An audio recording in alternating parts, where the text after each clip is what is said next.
All right, so school teaches Leonardo da Vinci like he was some calm genius, quietly painting masterpieces. But I can't even lie. Nah, this guy was probably the most frustrating human being alive in his time.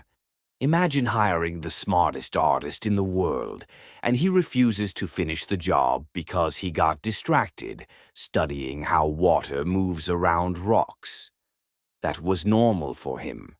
And the funniest way to understand Leonardo is through the guy who absolutely couldn't stand him.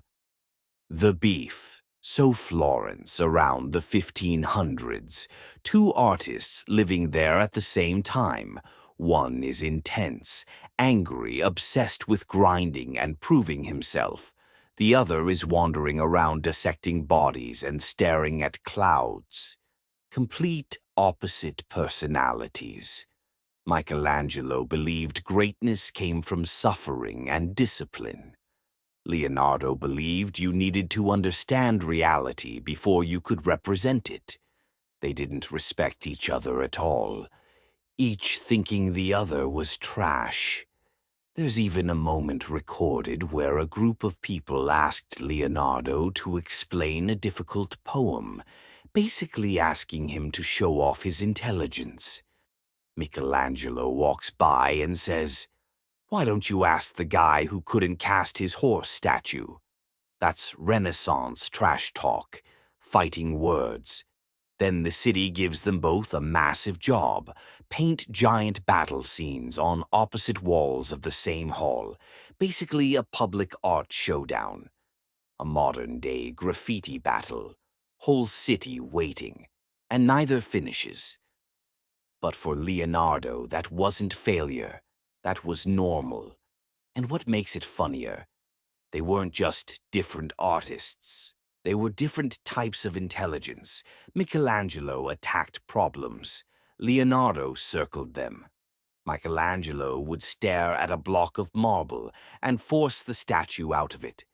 Leonardo would stare at water, smoke, faces, hands, trying to understand the rules behind everything first. So, to Michelangelo, Leonardo looked unfocused. To Leonardo, Michelangelo looked impatient. They literally couldn't understand how the other one thought. Why people hated hiring him. Rich patrons kept paying him to paint religious works. He kept not doing them. Not because he was lazy, because he'd start asking questions nobody else cared about. How does light actually hit skin? Why do muscles move a certain way? Why do people's faces show emotion before they speak? So, instead of painting, he'd go study anatomy, or water flow, or wind patterns. Imagine hiring a tattoo artist and he disappears for 3 weeks because he's researching how shadows wrap around elbows. That's dealing with Leonardo.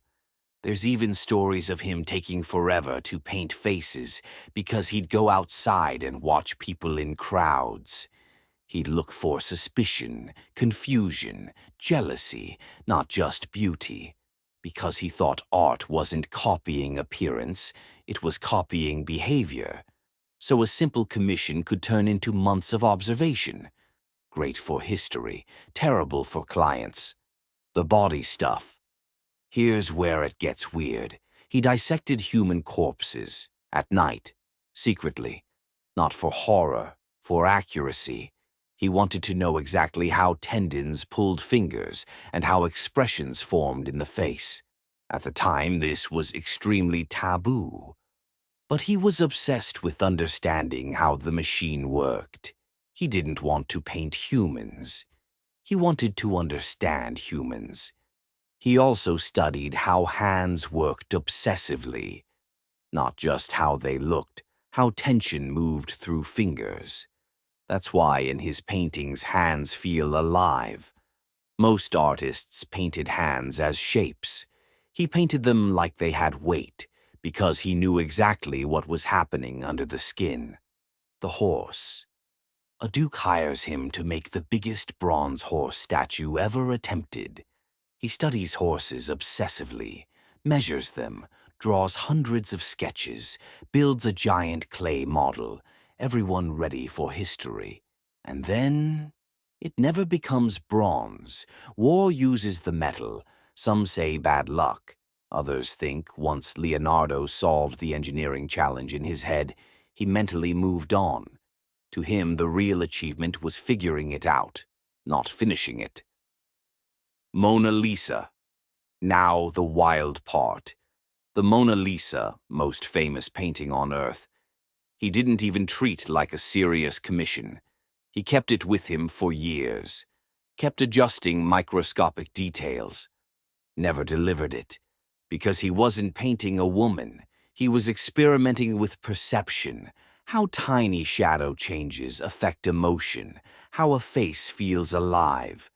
We see a masterpiece. He saw a long-term experiment he never quite wanted to stop working on. That's also why the smile feels strange. Your brain keeps trying to lock it in, and it never fully does. He was experimenting with perception itself, basically making your eyes do extra work. Money. Most artists needed money desperately. Leonardo had opportunities to be rich, but curiosity mattered more. He would pause paid work to watch water swirl for hours or study how birds take off, which made him unreliable to employers but unforgettable to history. The notebooks. He filled thousands of notebook pages, machines, flight devices, anatomy diagrams, sometimes writing backwards, mirror writing. Not to be mysterious, probably just natural for his brain. But here's the crazy part. He didn't publish them. He discovered things centuries early and just kept going, like he cared more about knowing than being known. A lot of his pages weren't even clean drawings. They were messy thoughts, questions, half ideas, like thinking itself was the real project. The Last Supper. Instead of painting calm, perfect religious figures, he painted reactions.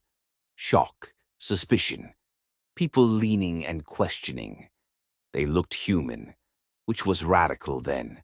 Debates lasted hundreds of years.